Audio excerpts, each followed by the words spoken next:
Bonjour et bienvenue dans Certains l'aiment à Deauville, l'émission qui débriefe les films sur le tapis rouge.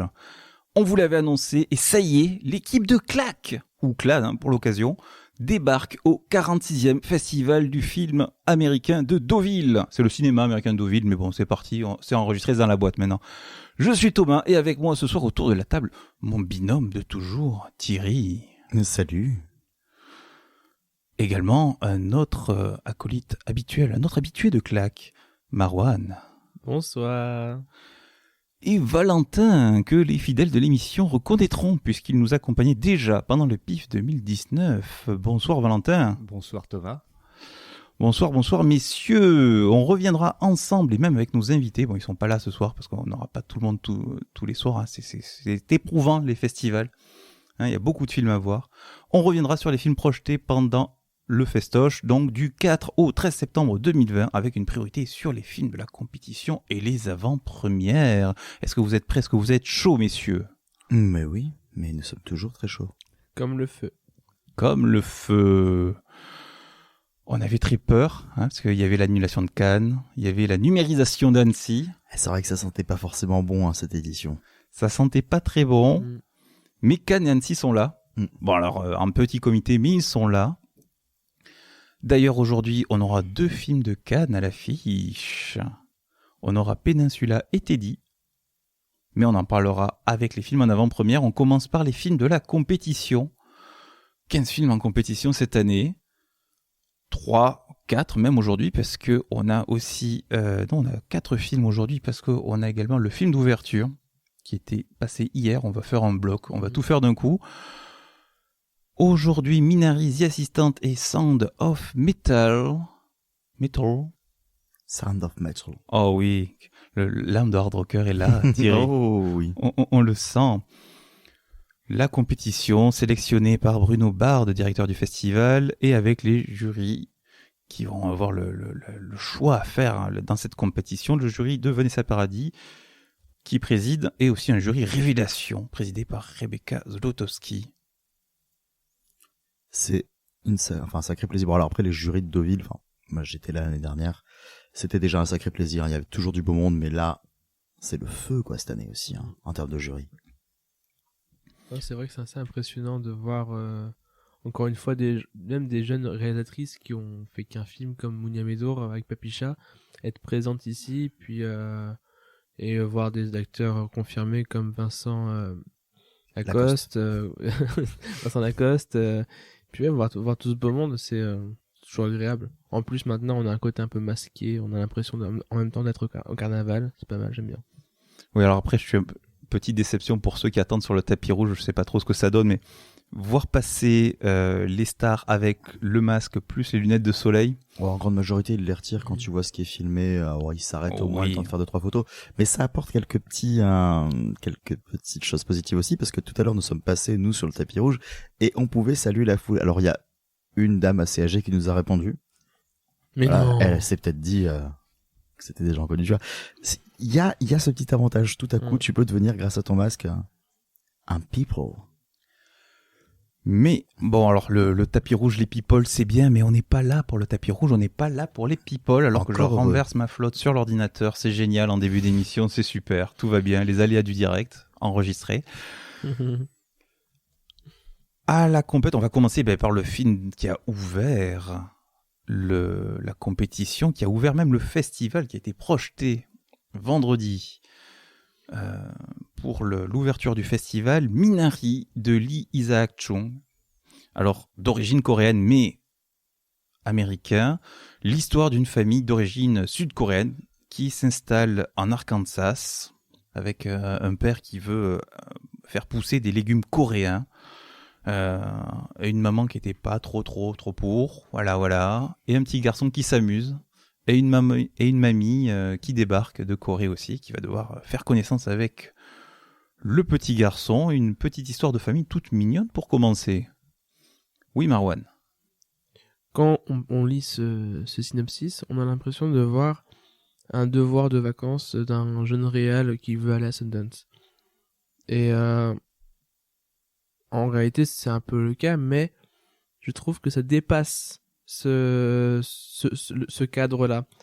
Ça veut raconter une belle histoire qui se passe dans les années 80, avec une famille dans l'Amérique profonde, donc l'Arkansas, et c'est fait avec justesse. Ça évite très souvent les écueils du genre. Ça évite les situations, on va dire, d'éléments déclencheurs habituels dans ce genre de film. Il y a un côté feel good, mais qui n'est pas aussi accentué que les films feel good à la Sundance. Et dans tout ça, il y a aussi une identité visuelle, je trouve. Un petit rapprochement qu'on pourrait faire, c'est avec les débuts d'Ang Lee. C'est ce jaune un peu appuyé, cette pellicule qui sent bon la nostalgie, je trouve. Et c'est vraiment, je trouve, un film qui me passionne juste pour sa manière et sa sincérité. Je te rejoins pas mal là-dessus. Ouais, Thierry. Et en fait, moi, ce qui est assez intéressant, du coup, c'est ce que tu disais, Thomas. Du coup, c'est que Lee Isaac-chung, donc du coup, est un Américain d'origine coréenne. Alors, c'est un Coréen donc de deuxième génération, comme l'est le personnage principal, le petit donc David. Ses parents ont émigré, et du coup, il a toujours ce regard avec cette double culture qui est extrêmement présente. Et surtout, c'est au niveau des deux enfants que ça se passe, entre lui et sa sœur, donc Anne, qui parlent autant coréen qu'anglais et qui comprennent les deux. Donc, les parents ne leur parlent quasiment qu'exclusivement coréen. Ils se répondent en anglais, mais tout le monde se comprend dans cette espèce justement de double culture assez intéressante. Et c'est à la fois un père qui essaye d'avancer justement vers, je vais pas dire la modernité, mais vers le rêve américain tel qu'on lui propose, de quitter ses traditions pour s'intégrer vraiment à cette nouvelle terre qu'il a acquise et devenir propriétaire terrien. Et la mère qui justement, elle, sans vouloir retourner totalement à ses racines, aimerait garder quand même ses ancrages et des habitudes qui ne lui font pas peur, parce que là c'est vrai que on débarque un peu dans l'inconnu, ils savent pas du tout où ils vont et ça les fait sacrément flipper. Valentin, comment t'as perçu ce film? Une histoire de famille quand même qui reste très intéressante aussi, entre le choc des cultures, entre cette grand-mère très portée sur les traditions coréennes et ce jeune David effectivement qui est peut-être plus américain finalement que coréen, vu qu'il a vu toute son enfance se faire aux États-Unis. Et aussi, malheureusement, la non-histoire de sa sœur, qui pour des raisons malheureusement culturelles, se retrouve complètement effacée par le simple fait, malheureusement, d'être une fille. Et elle avait certainement une très belle histoire à raconter dans un autre film, mais c'est choquant à voir à première vue, et c'est finalement très très pertinent si on prend un peu de recul sur la culture asiatique. Avec les enfants filles. Surtout en Corée, où de toute façon, oui, c'est vrai que, on le voit. Alors, j'imagine que, j'ai l'impression quand même, quand tu vois comment ça se dénonce de plus en plus, que c'est même potentiellement accentué avec le temps. Et c'est vrai que généralement, en Corée, l'idée quand t'es une femme, c'est de te marier, quoi. Et il n'y a pas trop d'autres buts. Donc oui, en effet, c'est logique, malheureusement, que la sœur soit assez invisibilisée par rapport à son frère. Et on le voit dès le début quand les parents justement parlent de réussite pour le petit David. Alors qu'elle est plus grande, qu'elle est sur le point, elle est plus avancée dans ses études. Donc ça, c'est plutôt elle qui devrait bientôt aller à l'université ou autre chose, mais c'est pas important. L'important, c'est que le petit, lui, réussisse. La réussite, c'est important. Vous voyez un bel avenir pour ce film, là, ou pas? Ce serait pas mal, après. J'aimerais bien, par rapport au fait qu'il soit aussi précis dans sa façon de raconter cette histoire-là, et en même temps d'avoir aussi cette justesse dans l'idée de raconter l'histoire de l'enfant, et en même temps celui des adultes. C'est deux histoires qui se suivent et qui se rejoignent de temps en temps, et en même temps l'une ne va pas dévorer l'autre. Je trouve que c'est un film qui vit continuellement en harmonie avec ces personnages qui sont un peu souvent très typés, très gros, mais en même temps très bien écrits, comme le personnage de l'habitant qui est très croyant et qui porte sa croix et qui est vraiment dans l'image d'un personnage croyant. Et c'est souvent comme ça, c'est des gros personnages qui ne sont pas forcément trop grossis non plus. Et je pense que voisin Paul qui est joué par Will Patton, ça fait toujours plaisir de voir Will Patton. Voilà, donc moi je pense vraiment que il peut trouver un public, et il faudra savoir communiquer dessus, évidemment. Ouais, je pense que ça va être compliqué malheureusement de se faire un énorme chemin. Alors après l'estampillage Sundance, Deauville ça lui apportera pas grand chose en termes de visibilité, mais Sundance ça peut-être au moins le faire rentrer sur des réseaux indés, sur de la distribution qui sera pas forcément dégueulasse. Il a un distributeur. Il a 24 et RP, ouais, c'est vrai. Donc on peut espérer une sortie en salle. On peut espérer une sortie en salle et ouais, on vous conseille d'y aller quoi. C'est vrai que c'est, comme tu le disais Marwan au début, c'est très estampillé festival, ça se voit aussi, mais il y a quand même un ton qui est différent. Moi j'aime bien la manière dont ça joue justement avec les tons. Il y a un côté dans l'humour qui n'hésite pas à taper dans de la lourdeur, tout en étant, enfin ça dépasse pas la limite en fait. Ça veut jouer sur des blagues lourdes, mais parce que ça fait partie de la digeste du truc et c'est pas en train de t'éclater à la gueule. Donc ça garde cette espèce de douceur constante. Et même les personnages qui font des choix qui ne nous conviennent pas par rapport à la manière dont ils se comportent avec leurs proches, on comprend ces choix, on comprend leur douleur, on comprend leur souffrance, leur volonté d'avancer, leur volonté aussi d'être ensemble. Ouais, c'est un très beau film en fait. Oui, Marwan. Non, c'est pour dire que c'était top. J'approuvais à 100% l'avis de Thierry. Film suivant de la compétition impitoyable. C'est un peu comme Dallas Deauville, hein. Ça commence par un D, c'est un peu la même chose. Et d'ailleurs, t'as écrit ça? Ouais, il faudrait que on regarde des films, on n'a pas le temps d'écrire, que veux-tu. Non, mais ça me va, donc je trouve ça beau moi. C'est vraiment terrible. Et en parlant d'univers impitoyable, on va dans l'univers de The Assistant. Welcome. Have a seat. Whatever's going on, you can tell me. That's what I'm here for. You're relatively new to the company. I mean, I've been working here for nearly 2 months. And you're under a lot of stress. Entry-level jobs in this industry are tough, right? Long hours? First one in, last one out. Good night. You're smart. You have to be smart. It's a tough job, but I can see that you've got what it takes. I want those new pages before I get on the plane. He promised them first thing. Where are we at? 200K in 2 points. That's bull. Maybe you can put in a good word for you. No, he'll hire externally. Listen, his schedule has shifted. Does 7 p.m. work? Still at the hotel, or? Yes. What? This is turkey. I said chicken. There's a girl waiting. Oh, her. She's been here before. A few times. What is it? The wife. Say he's in an important meeting. No, say he's in screening. Where is he? What did you say to him? What did you say? They told me you were smart. I overreacted. It was not my place to question your decision. I will not let you down again. You know, you can always come to us. Aïe, aïe, aïe, aïe, aïe, aïe, aïe, confondre du poulet de la dinde, mais c'est pas possible, non, ça. C'est clair, moi j'ai envie de la gifler dans cette scène. The Assistant de Kitty Green, film d'1h27 avec Julia Garner dans le rôle d'une jeune diplômée qui veut devenir productrice et qui donc se fait embaucher en tant qu'assistante chez un grand directeur de l'entertainment, du divertissement, un grand patron tout puissant qui ne sera jamais précisé vraiment directement et même qu'on ne verra jamais dans ce film, et très très vite, elle va être accablée, surmenée, noyée par le boulot, et elle va découvrir aussi les petits abus, les dérapages de ce patron tout puissant et ce système qui protège ces dérapages-là. Un film très très fermé, un peu très étouffant, on peut le dire aussi. Mais c'est volontaire également, en même temps. Chers amis, comment avez-vous trouvé The Assistant, Marwan? J'ai été assez troublé par ce film pour plusieurs raisons. C'est qu'en général, quand on regarde un film et quand on voit un film et qu'on se demande pourquoi on n'accroche pas, et on se demande si c'est lié à notre goût, si c'est lié à notre ouverture, si c'est lié à cette possibilité qu'on ne soit pas fait pour ce cinéma. Et dans ce film-là, je me suis posé la question. Je me suis demandé pourquoi je n'arrivais pas à rentrer dans ce film. Et il y a une phrase, je ne sais plus qui l'a dite, c'est on est responsable de notre propre ennui.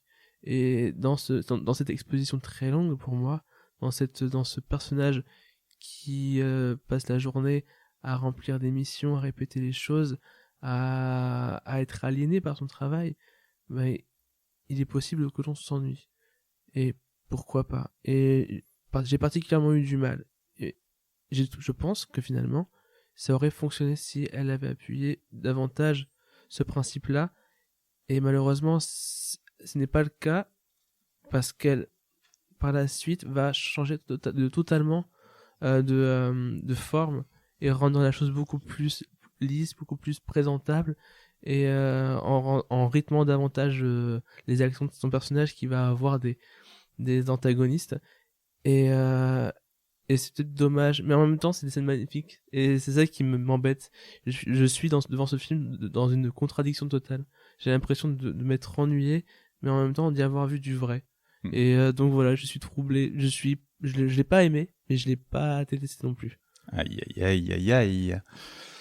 Alors moi je défendrai plutôt ce film, mais si quelqu'un veut l'accabler encore une fois, allez-y. Oh, c'est pas accablé. Hein. Valentin. Je suis de l'avis de Marwan, du coup. Étrangement, je me suis ennuyé, mais j'ai aimé la première partie de ce film, qui était pour le coup très, très assez abstraite. C'est-à-dire que c'était des tâches, pas spécialement précises, c'était juste un ensemble de tâches, une routine, un quotidien assez banal pour le coup. Et voilà, je m'attendais à un long film sur la banalité, sur l'ennui, et lui donner une seconde partie plus concrète dans ses objectifs, comme disait Marwan, avec des antagonistes. Un objectif en plus, c'est-à-dire que on la voyait naviguer un peu dans le flou pendant trois quarts d'heure. Très convaincant, très prenant, et la voir se trouver d'elle-même en plus un objectif très très concret, ça m'a un peu sorti de cette histoire. Donc ça raconte une bonne histoire, mais malheureusement pas celle que je voulais voir arriver à la moitié du film. Thierry ? Moi, je suis resté assez imperméable, mais c'est pareil, c'est plus ou moins pour les mêmes raisons, en fait. C'est que j'avais l'impression qu'en fait, le film n'allait pas forcément proposer quelque chose de concret à faire. Et quand il me l'a proposé, c'était peut-être un petit peu tard. Du coup, il y a quand même toute une panoplie, en fait, je vais pas dire de portraits, mais de description, de la vie au bureau quand tu es une jeune arrivante là-dedans. Et qu'en plus de ça, justement, t'as pas forcément envie de faire de vagues, que t'es un petit peu timide et que c'est compliqué aussi d'arriver, d'avoir des gens très établis qui ont une forte personnalité autour de toi et que tu te fais littéralement bouffer. Et ça m'a fait énormément mal pour cette personne. Alors à la fois, je trouvais que c'était très appuyé, des fois de manière peut-être un peu exagérée pour bien accentuer le propos, mais ne serait-ce que quand tu vois cette personne, cette jeune femme qui attend dans la salle, enfin, qui est en train d'attendre d'avoir justement une entrevue avec le patron, et quand juste cette assistante vient et lui dit c'est bon, vous pouvez y aller, elle lui balance son manteau à la gueule, quoi. Il y a aucun moment où c'est valide de faire ça, où on lui a dit vas-y tu peux lui donner, elle lui a pas proposé, non. Et c'est là que je dis voilà, c'est une personne qui se fait écraser, qui malheureusement en fait indirectement va valider ça parce que c'est son statut. Et ouais, j'ai trouvé ça très grinçant en fait, mais c'est aussi malheureusement un portrait assez absolu quoi de la vie au bureau et surtout dans la société américaine quoi. Oh, alors est-ce que c'est que dans la société américaine ? Je sais pas, mais le système hiérarchique tel qu'il est montré là, je trouve que généralement quand même, enfin je sais pas, moi je vois dans les mêmes, enfin dans ce qu'on peut voir là dans le milieu du travail chez nous, à la grande limite, on respecte quand même les gens qui sont entre grands guillemets en dessous de l'échelle.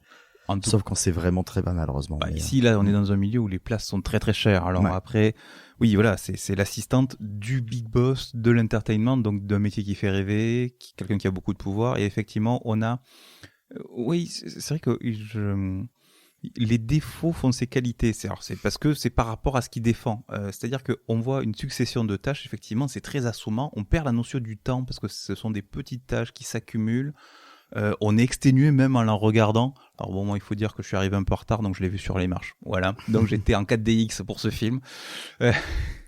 Mais on a une succession de tâches qui s'accumule, donc sur elle perd la notion du temps, elle oublie l'anniversaire de son père, elle voit plus ses amis, donc on voit déjà la dureté de ce métier qui déjà en soi sent que en fait non, il y a un harcèlement permanent en fait, mais qui est systématisé, qui est impliqué dans ce boulot-là. Plus on la voit, elle est enfermée, et chaque fois qu'elle est dans le cadre, on la voit pas complètement. Soit il y a les murs qui prennent la moitié du cadre, ou alors on la voit dans un cadre de porte. Enfin, elle est quasiment absente, ou elle n'a pas d'espace, elle étouffe, on étouffe avec elle. Et on étouffe en permanence, et tu la vois, elle est écrasée. Je voulais juste dire qu'on peut dire qu'elle fait partie des murs, tu vois. C'est ça, elle fait partie du décor, elle fait partie des meubles.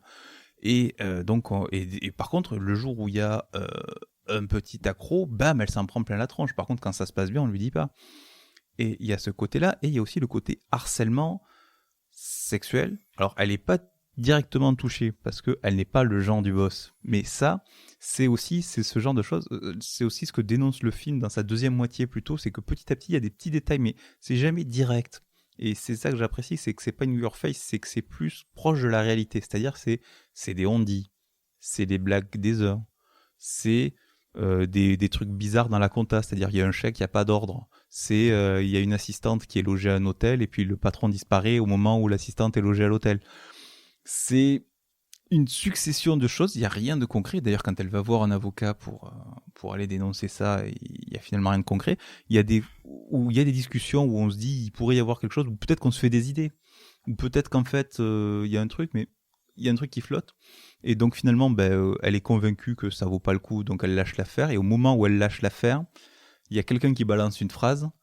Ouais, non, mais t'inquiète pas, t'es pas son genre.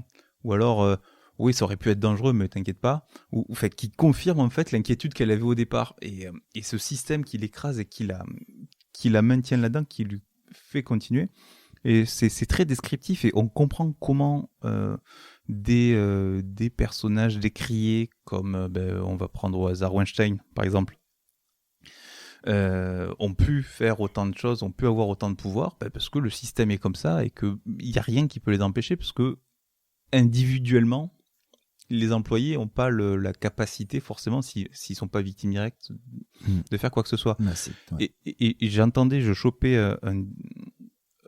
une critique à la sortie.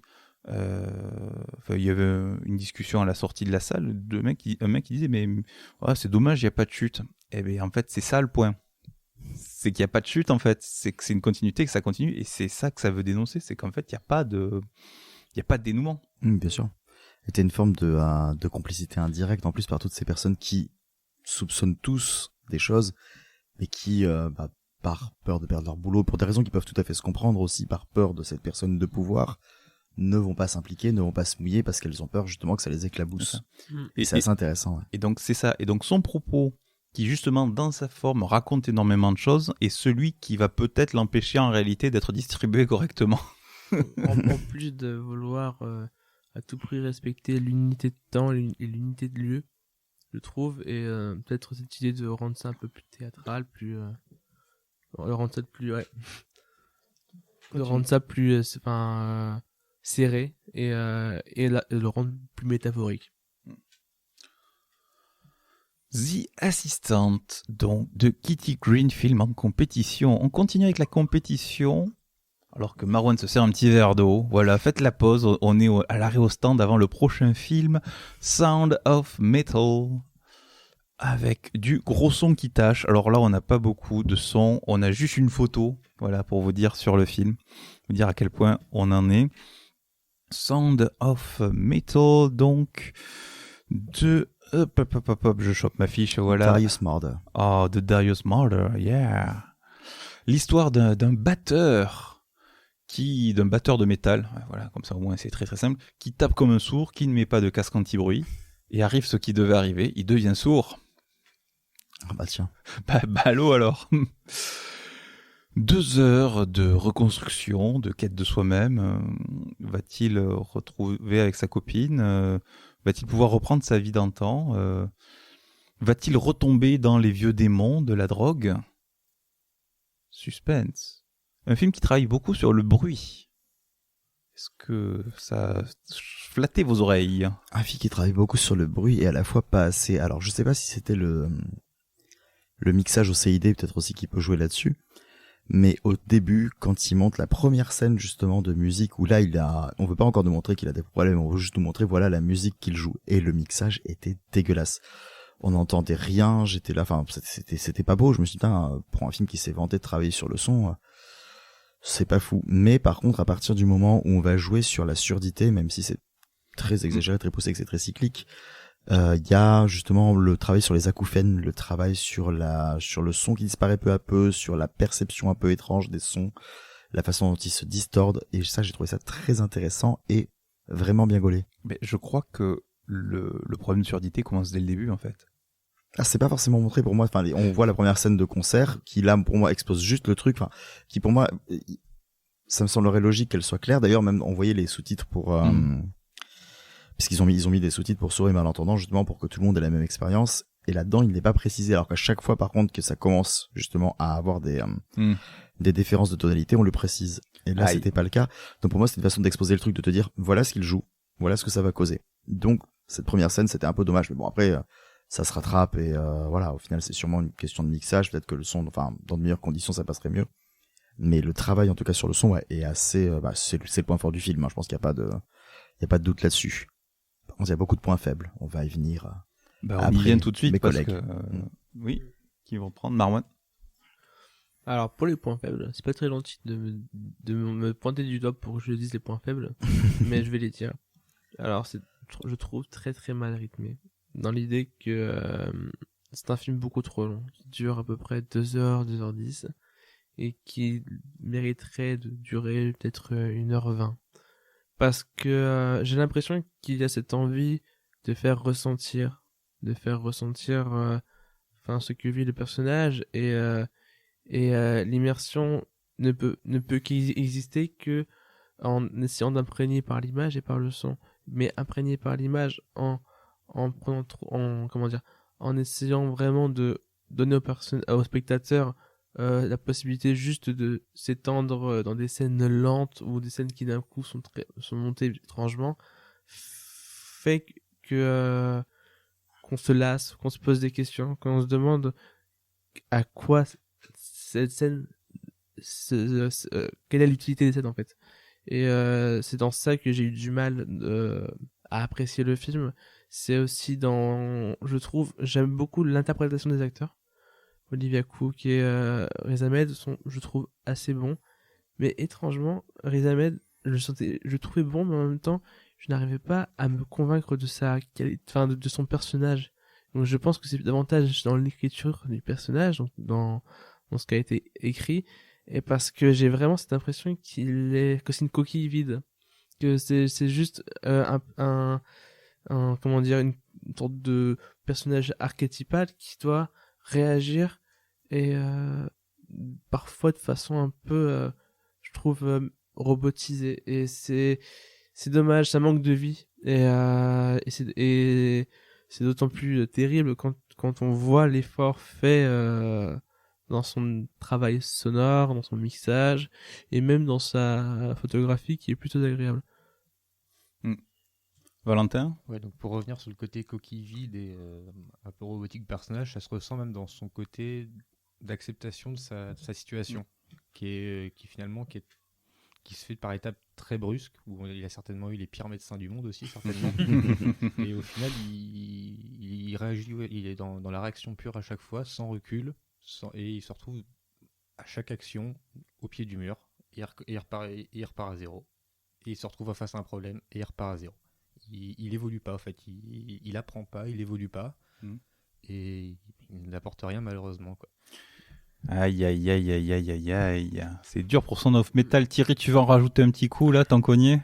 C'est vrai qu'après, malheureusement, ouais, Marwan, tu salues Riz Ahmed. Moi, je trouve qu'il est pas spécialement très bon. Et le problème, c'est qu'une fois qu'on a accepté sa palette d'émotions, et de toute façon, après, tu me diras, le personnage est extrêmement cyclique, hein, c'est ce qu'on disait, donc ça joue un peu, mais c'est vrai que il choisit bien ses projets, et le projet est beau, le projet raconte un truc intéressant. C'est aussi pour ça que j'ai toujours de la sympathie pour le gars.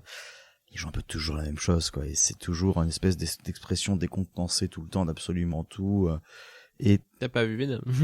Non, mais Venom, ça compte pas. Si, j'ai vu Venom, oui, ça compte pas. Mais c'est un petit peu le gars qui subit ses rôles, quoi. Enfin, il joue toujours des personnages qui subissent quelque chose, donc bon, alors il fait passer beaucoup de choses par les yeux. Mais là, ouais, c'est vrai que c'est un personnage qui se relève jamais, donc bon, ça joue aussi, et il peut pas faire grand chose de plus avec ce qui lui est donné. Mais c'est dommage parce que ouais, j'avais vraiment beaucoup envie d'aimer ce film, et il y a des choses que je trouve assez brillantes dedans.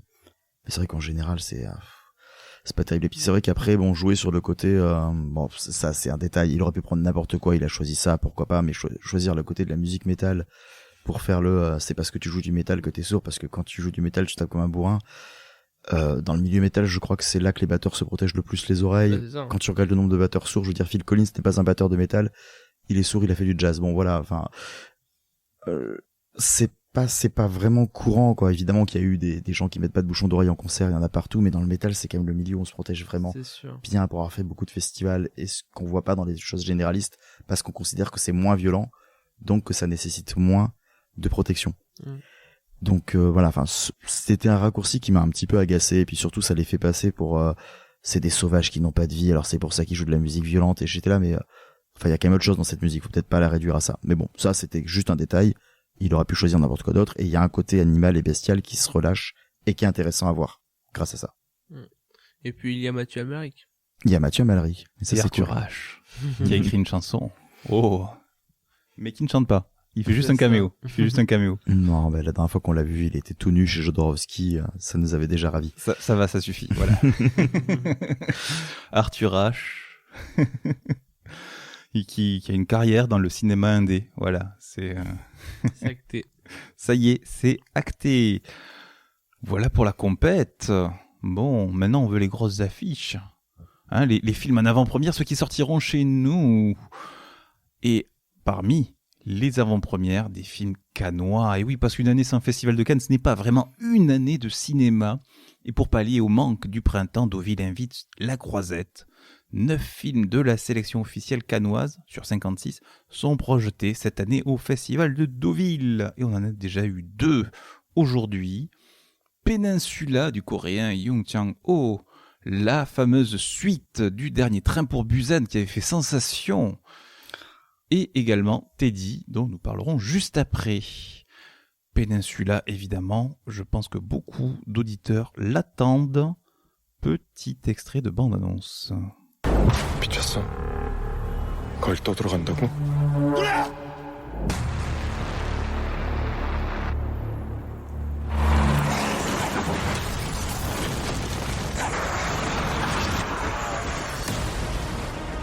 You get the truck, come back with the money. That's $2.5 million per head. If you come back alive.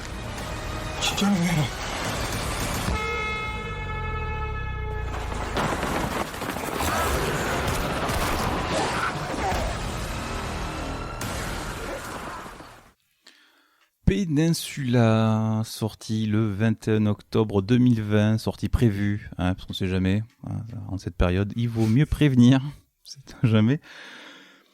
4 ans après l'épidémie de zombies, en Corée du Sud, la péninsule est complètement isolée, bloquée, et un groupe de mercenaires embauchés par la mafia va s'infiltrer sur cette péninsule isolée, infectée de zombies jusqu'à la moelle, pour aller récupérer un camion bourré de pognon. Parce que le pognon, c'est tellement bon. Et ils vont découvrir que les survivants de l'épidémie sont peut-être plus dangereux que les zombies. Alors on a Thierry Frémaux, le délégué du Festival de Cannes, qui est venu nous prévenir que c'est un film totalement différent et qu'il ne faut pas le juger pas complètement, c'est par rapport au dernier Train pour Busan qui était tellement bon, tellement fort, tellement tout ce qu'on veut. Bon, alors même si on fait abstraction, est-ce que ça vaut le détour, ce Peninsula, Arwan? C'est un jour de deuil pour moi. Vraiment, je l'attendais comme le Messie. D'ailleurs, tu es habillé tout en noir, les auditeurs ne le voient pas, mais tu es habillé tout en noir. Oui. J'enverrai une photo pour prouver. C'est changé après le film. C'est ça. Je ne pouvais pas continuer à vivre comme ça. Non, c'est terrible. C'est vraiment terrible. C'est un accident. Je ne comprends pas ce qui s'est passé. C'est vraiment. Peut-être qu'il y avait ce côté. Fallait. Ça a fait de l'argent. Il faut encore en faire plus. Donc faut écrire quelque chose de encore plus. Comment dire, de facilement, d'acceptable pour le grand public. Mais si c'était que ça. Si ce n'était que ça. Malheureusement. Il pleure. Oui, laissez-moi me remettre de mes émotions. Non, c'est terrible. Parce que dans ces effets spéciaux, dans ces VFX, dans ce travail des effets, l'idée de récréer, les courses-poursuites en camion, tu veux dire? Laisse-moi qui occupe 90% du métrage. J'ai mal à la tête quand tu les dis ça. cascades en 4x4 numérique. Ah, mais oui, c'est ça qui est problématique, c'est que tout ce numérique donne l'impression de voir, on voit toutes les ficelles et puis de voir un jeu de PlayStation 2. Et là, c'est même pas un mensonge. Et c'est très mal écrit. Il y a, je pense, 2-3 moments où tu sens que le réal avait quand même quelques bonnes idées. Il y avait le petit quart d'heure où je me suis dit, que ça pouvait être un film genre que je pouvais apprécier même si c'était pas très bon.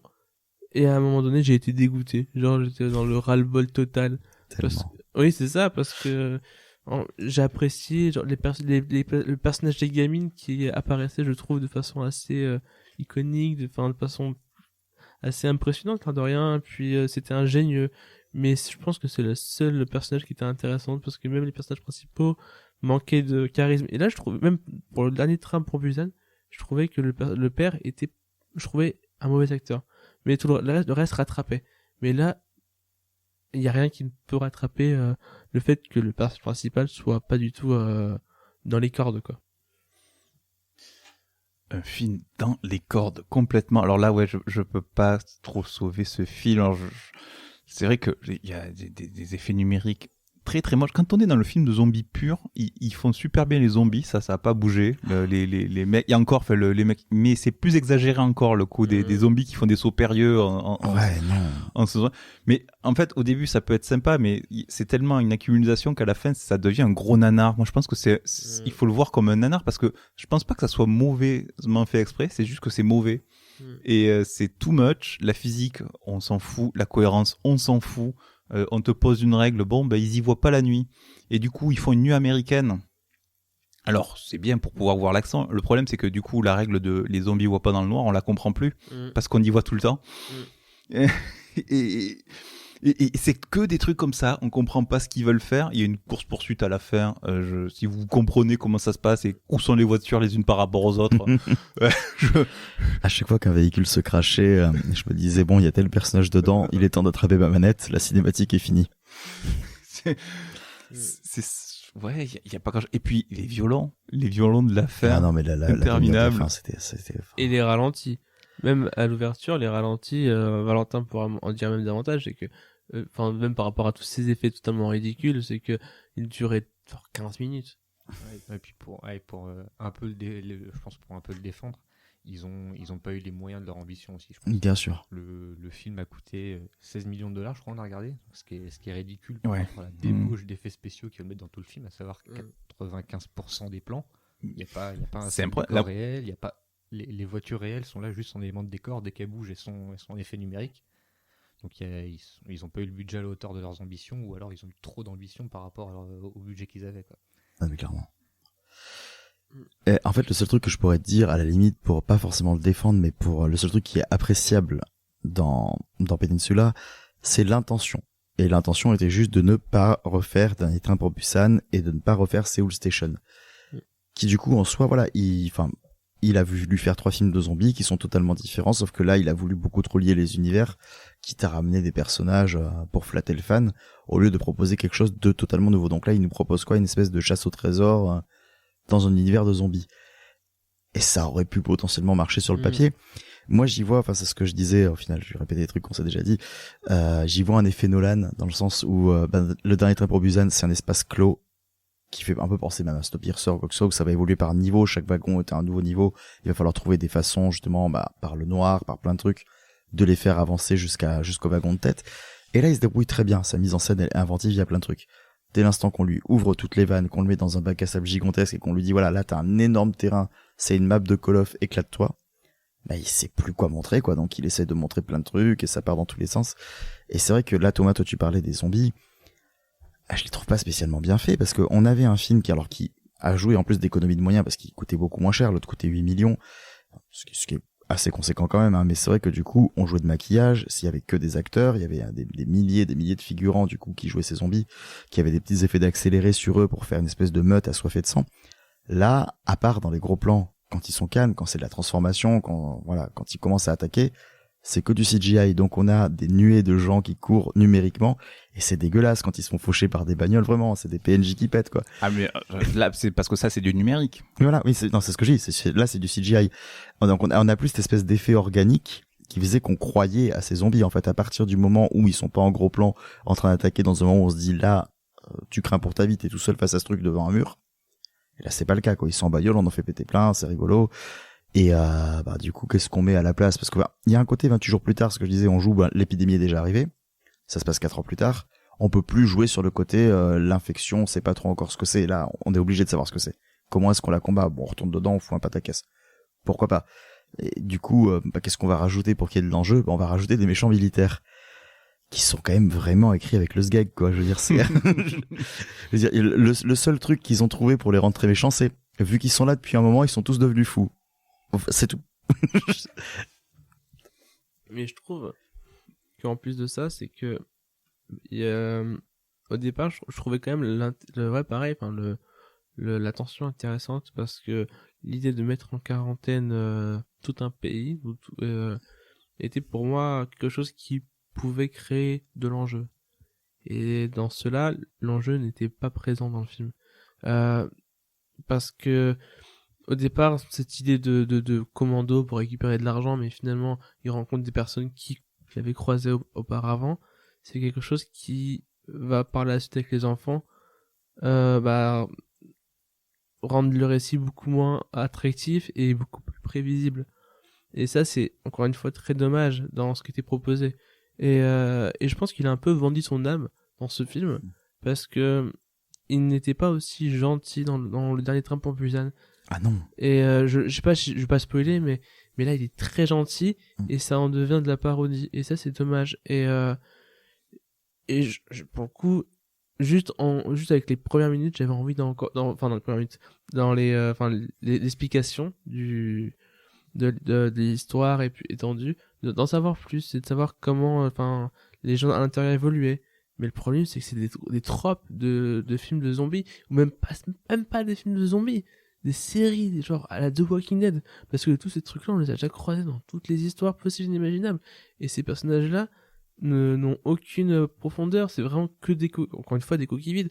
Et en général, je trouve que beaucoup de films coréens jouent sur ces personnages grossiers ou qui sont à gros caractère, comme dans le dernier Train pour Busan, mais ils sont quand même bien écrits. C'est des gens qui représentent un type comme au théâtre, et à la théâtre de l'Arte, tu vois, mais la comédie dell'arte, pardon, excusez-moi, on est 2h du matin, mais c'est finement écrit, et là ça ne l'est pas du tout, et c'est comme ça tout le long. Ouais, trop cliché, trop caricature. Et il a duré un quart d'heure, le violon, à la fin? Facilement. En tout cas, le ressenti était d'un quart d'heure. Mais tu vois, par rapport à ce que tu disais, c'était là-dessus que je voulais rebondir. Il y avait des caractères extrêmement grossiers dans le film précédent, mais des archétypes, sauf que ça passait parce que c'était efficace, parce que les personnages étaient charismatiques, parce qu'on s'attachait à ces personnages, malgré le fait que c'était des portraits grossiers qu'on appréciait. Et il y avait des notions, alors des grandes notions héroïques comme le sacrifice, comme plein de choses. Là, c'est pas le cas. Là, à chaque fois, j'ai eu l'impression que c'était des super-héros, ces personnages. Il y a rien qui peut les atteindre. Quand t'as un personnage qui décide de rester derrière, de s'enfermer, de dire je vais faire diversion, je vais mourir pour les persos, on trouve moyen de le sauver. Du coup, il y a même plus d'enjeu autour de ces persos, il y a plus de la perte, il y a plus de la souffrance. Tout le monde, c'est des super-héros, quoi. Ouais, mais c'est pas le même film, en fait. C'est ça. C'est qu'en fait, il a pas voulu raconter la même chose. L'autre était un film de survie et tout le monde peut mourir. Là, c'était un film, c'est un commando, c'est un film d'action avec des zombies, quoi. C'est plus le même truc. Et ça marche moins bien. Parce que c'est tellement caricatural qu'on finit par rire du film, on n'arrive plus à s'impliquer vraiment, quoi. Hélas, Peninsula.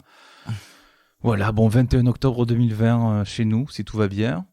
Sauf si les zombies ont pris le pouvoir, que voulez-vous? Faites-vous votre avis? Bon, vous n'êtes pas obligé, il y aura d'autres choses au cinéma. Il y aura peut-être d'autres choses au cinéma aussi. Autre film canois, autre film en avant-première, film que vous avez vu, c'est pour ça qu'on enregistre à 2h du matin. Film qui passait à 22h au festival de Deauville. Teddy de Ludovic et Zoran Boukerma. Sortie prévue le 13 janvier 2021. Thierry, raconte-nous un peu. J'allais raconter le contexte, en fait, parce que ça va nous faire un petit aparté, mais qui sera très court. Parce que là justement, t'es pas content parce qu'il est tard, je peux comprendre. On est fatigué, on a besoin de se lever parce que demain aussi on a des films à mater, on a des articles à écrire, on a plein de trucs à faire. Ce matin, comme un couillon, quand on est parti très enjoué, on s'est aperçu devant le cinéma que j'avais pas mon badge. Du coup, on a dû repartir en arrière, on s'est fait comme des couillons. Mais on a regardé le programme, on s'est dit, il y a quand même un film, il dure que 50 minutes. On va aller le voir, quoi. Je veux dire, ça nous permettra de voir quelque chose. On en parlera à la fin du doc. On en parlera à la fin. On parle de Teddy. En parlant de Teddy. Bon, du coup, voilà, on a vu Teddy ce soir. Petite surprise pour tout à l'heure. on a vu donc Teddy ce soir avec le public qui venait le voir et non pas avec la presse. Voilà. Oh, avec la plèbe. C'est ça. Quelle horreur. On s'est mélangé au petit peuple. Vous êtes mélangé au bas peuple. Et donc du coup, comment a réagi le bas peuple et comment avez-vous réagi à ce film de loup-garou, je crois? Bon, ça s'est bien marré. Moi, je pensais que les gens allaient partir de la salle quand même, mais non, ça va. Bon, et alors, raconte... Que dire, nous sommes trois à parler. Teddy, donc c'est un film français. Déjà, c'est un Parle film dans le micro aussi. Teddy, c'est un film français. Attends, je vais y aller parce que j'ai l'impression Marwan, vas-y. Oui. En fait, c'est un film qui se passe dans le sud. Mais on pouvait dire la fiche technique peut-être d'abord, justement, c'est juste ça que je voulais faire. Que c'était réalisé par les jumeaux Boukerma qui avaient déjà réalisé Willy Ier. Vas-y. Et c'est un film de loup-garou. Marwan, tu vas nous en parler. Oui, donc ça se passe dans un sud-ouest, dans un petit village où t'as un petit jeune qui aime bien un peu foutre la merde, mais légèrement. Et en fait, il va très vite se faire mordre par un loup, et au fur un truc, loup-garou, on sait pas trop. Et au fur et à mesure, il va se passer des choses, que ce soit auprès de sa réaction par rapport à cette morsure, ou tout simplement de ses rapports avec sa copine, ou le rapport avec les autres habitants du village. Est-ce que vous voulez un peu d'ambiance de Teddy? Oui. On aime les ambiances.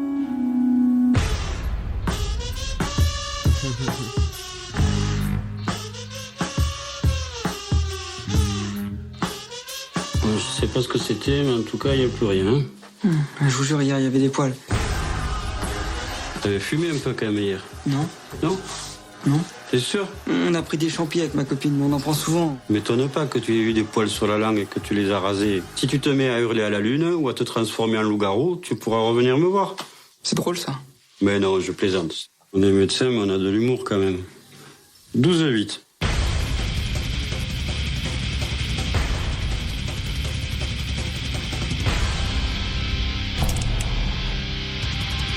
Ah, les Pyrénées. Bon, est-ce que c'est pas un peu normal de voir des poils qui poussent sur la langue quand on prend des champis? Là, quand t'entends ça comme ça, et que t'entends le résumé de Marwan juste avant, t'as pas l'impression que c'est le même film, hein. Ah ouais? Je l'ai inventé parce que j'ai dormi. Non, c'est... Et alors, du coup, est-ce que c'est un bon film de loup-garou? Ah, mais c'est carrément génial. Yes. Ouais. Ouais. Vas-y, Valentin. Ces diverses transformations en loup-garou, comme évoqué dans la bande-annonce, sont sujettes à des scènes qui passeront de l'humour absolu à la scène d'horreur pure. C'est-à-dire, pour revenir sur celle qui était en bande-annonce avec ses poils sur la langue qui est présentée comme une vanne ici, elle est précédée dans le film par une séquence d'horreur qui nous a certainement tous les trois scotchés dans le fond de notre fauteuil. Oui. C'était terrible. Oh, oui, oui. Et les jumeaux Zuckermat Oui. Boukerma ont un sens de l'horreur qui est quand même assez impressionnant. Il y a 4-5 scènes qui sont réparties un peu dans le film, qui scotchent au siège, qui sont dans la suggestion, dans le hors-champ. C'est brillant de ce point de vue-là, et elles sont toujours accompagnées, précédées ou suivies d'une scène d'humour vachement drôle, et les deux se marient très bien. Aucun genre ne neutralise l'autre. Ah, ça joue sur le côté docu-vérité aussi, quoi. C'est un petit cadre qui est assez resserré, qui est toujours très très proche des personnages. Et il y a ce côté, voilà, évolution qu'on va suivre, mais pas à pas, quoi. Et autant évolution des mœurs et du caractère social de Teddy dans ce village où il n'y a pas grand monde qui peut le blairer parce qu'il est quand même un petit peu hors norme, ce garçon. Et justement, la transformation va accentuer ce côté-là.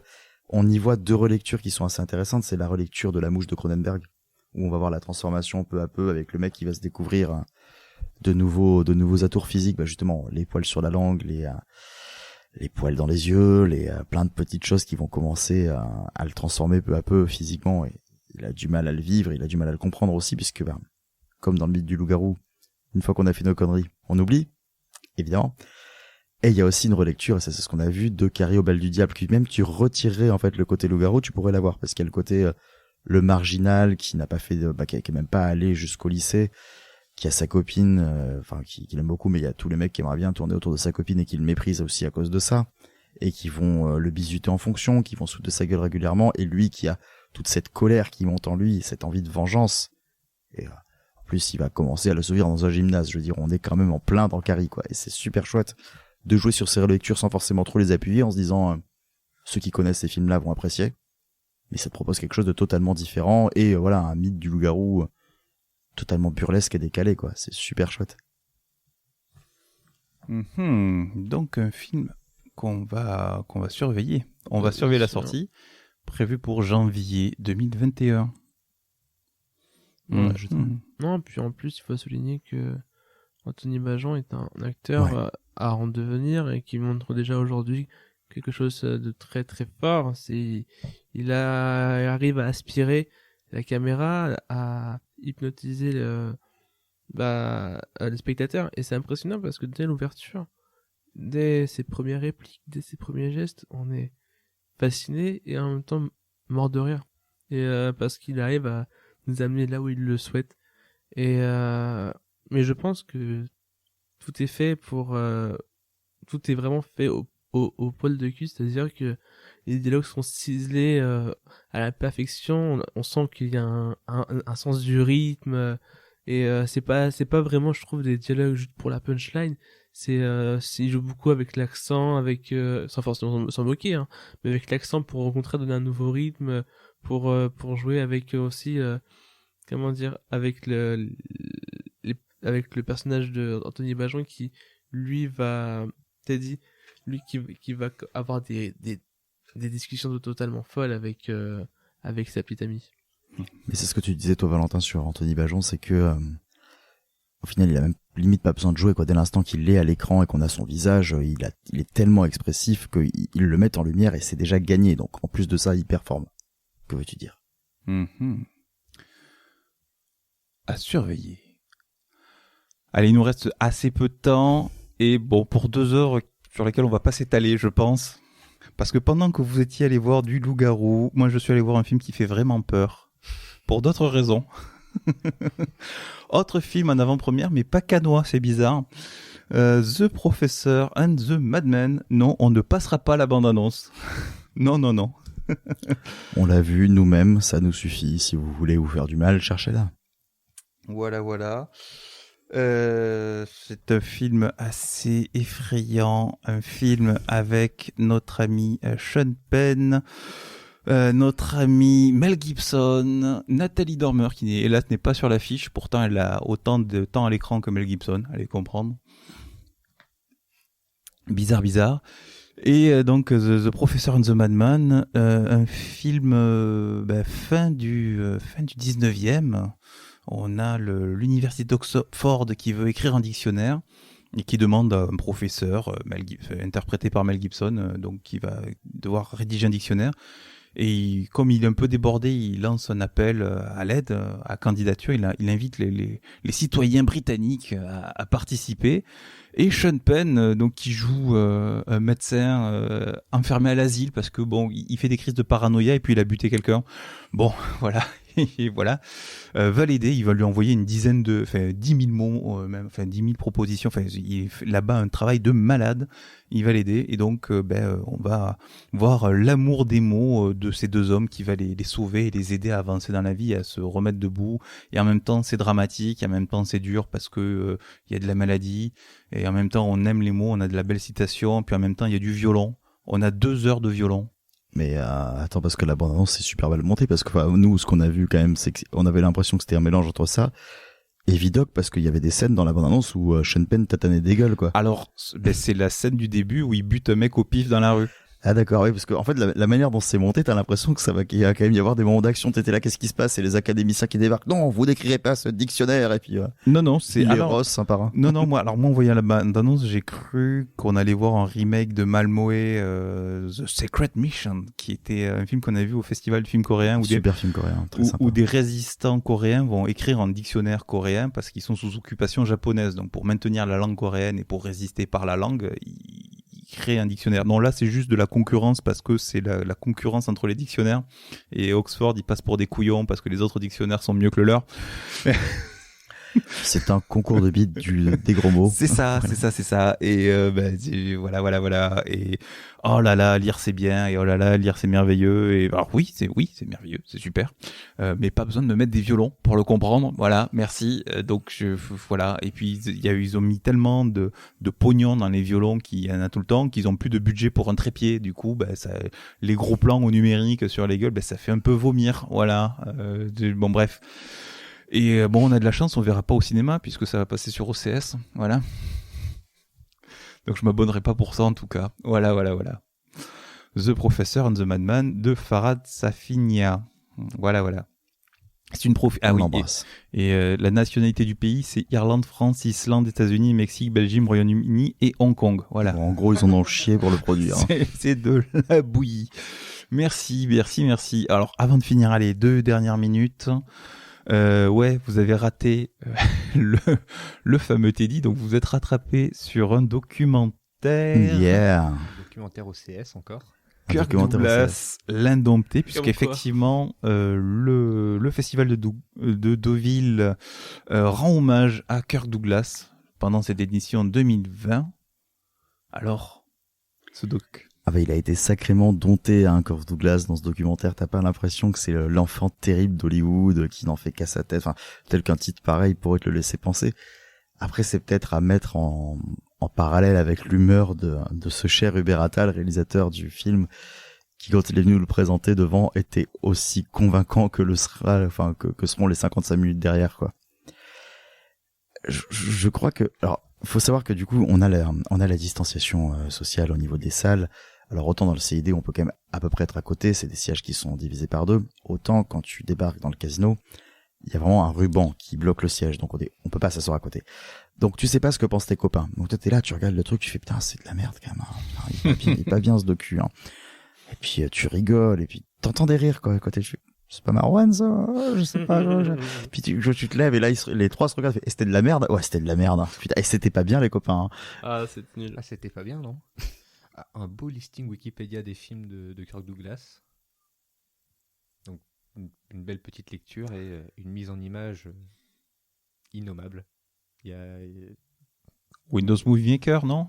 On est niveau Windows Movie Maker, pas loin, certainement. Ah ouais. Pas loin, ouais. Il y a un moment où il y a un léger zoom sur une image et en fait ce zoom là, il y a rien d'autre. Il dure 5 secondes. On pensait que c'était la fin du film. Moi je pensais que le générique allait débarquer. Ouais, ou encore t'avais un intervenant, c'était le créateur du cinéma Kirk Douglas, je sais plus où. Un théâtre. Après, je sais pas si c'est théâtre pour cinéma. Mais voilà. Et en gros, le mec, il fait comme ce que je fais là. Il fait, et donc, oui, avec moi, Kirk, et il a laissé ça. Vraiment pendant 30 secondes. Et c'était terrible. Mais en fait, dans l'ensemble, ce documentaire est une honte parce que c'est d'une fainéantise, c'est d'une fainéantise morale, parce que il ne fait que glorifier, il ne cherche pas à juste réfléchir sur le personnage, il ne fait que citer les trucs les plus faciles à trouver sur le personnage, il ne dit que des banalités, et même j'ai envie de mettre des doutes aux intervenants parce que je trouvais pas forcément très convaincant. C'est un historien de ne sais où, tu vois, et puis en plus de ça, le film a commencé à terminer par le 1e anniversaire de Kirk Douglas avec des plans sur Catherine Zeta-Jones qui chante Joyeux anniversaire à plus de temps d'écran que les intervenants, quoi. Merde. C'est vraiment ridicule et je pense que des lycéens seraient capables de faire un meilleur documentaire. C'est ça, moi j'ai l'impression de voir un TPE de 4e, quoi. C'est ça, totalement. Bien. Dis-toi que c'est vraiment... il a joué dans ça. C'était bien. Après, il a joué dans celui-là aussi. C'était moins viril. C'était bien, quand même. Ils ont mis de la nuance, quand même. Il a joué Van Gogh. C'était très bien. Il osait autre chose. Mais après, il est revenu à des rôles virils, quand même. La voix off qui te sort ça en plein milieu. Et en plus, quand tu sais qu'il y avait eu des tollés par rapport à ça, quoi, tu fais, mais... est-ce que vous êtes en train de soutenir le fait qu'il ait joué ce rôle-là? Qu'est-ce qui se passe? Que c'était pas bien, tu vois? Je sais pas. Aïe. Mais il donnait beaucoup d'argent, et ça visiblement. Bon, donc le doc Kirk Douglas, l'adopté, à éviter. Très bien. Il y aura d'autres docs sur la croix. On n'est pas sur la croix. Oh là là, attention. Il y a beaucoup de docs très courts, en tout cas cette année. Donc s'ils sont tous aussi bâclés que celui-là parce qu'ils les ont fait à l'arrache, on n'est pas dans la merde. Il y a Pierre Lescure. Pierre Lescure. On sait pas. On sait pas. Pierre Lescure l'indompté.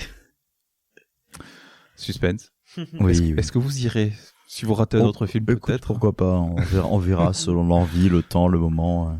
Selon l'envie et l'humeur. Le masochisme. Oui. Bien, c'était certain la Madoville. Merci messieurs. Il est tard. Là, au moment où on enregistre, on a passé les 2h du mat. Voilà. Youhou! C'est ça. Voilà. C'est pour ça que l'émission est un peu... Voilà, c'est la première. On essuie les plâtres. Tout va bien. La prochaine sera bien meilleure. En plus, dans la prochaine, on aura encore des films de la compète et des avant-premières canoises assez attendues. Notamment un certain The Goodman. Pardon. Attendu, pas forcément pour les bonnes raisons, mais ça fait jaser. Ça fait jaser, avec Noémie Merland d'ailleurs. Bon, mais bref, plus de détails dans le prochain numéro de Certains la Madoville. Vous pouvez nous retrouver sur votre application de podcast préférée, commenter et partager l'épisode, ça qui permettra de faire découvrir l'émission, ainsi que les épisodes classiques, parce que c'est vrai que on parle des émissions Deauville, mais il y a aussi un épisode classique qui est sorti samedi, qui est vachement bien. Voilà. Vous pouvez également nous retrouver sur les réseaux sociaux, Twitter, Facebook, Instagram, à Clac, Podcast, CLAAC Podcast. À demain, si tout va bien. Oui, alors là, moi, je suis chaud maintenant. Ouais, il est au taquet, là... c'est 2h du mat, il en peut plus. c'est que le premier... Non, en vrai, là, je suis parti, là, vous allez plus me voir, là, je serai comme bip bip dans... Non mais là on ne dort plus là, parce que là on repart, on va faire la queue devant la première et on vérifie qu'on a bien nos passes cette fois-ci. Ouais c'est sûr, parce que moi j'en ai marre de faire des allers-retours. Qu'est-ce qu'il y a sinon? À demain messieurs. Un dernier mot peut-être Thierry? Ah tu me prends un peu de cours là. Eh ben tant pis, voilà. Bonne nuit les petits. Je croyais que tu voulais dire une bêtise. Nicolas c'est bon, Eh bien tant pis, pas de bêtises avant de partir. Pas de bêtises avant de partir, tant pis. Bonne nuit. Bisous. Salut. Bisous. Et on remercie Kostia aussi pour le générique qu'il nous a fait à la dernière minute. Super. C'est du boulot express et c'est bien fait. Écoutez, on l'écoute, c'est super bien. Merci. Bisous. Bisous.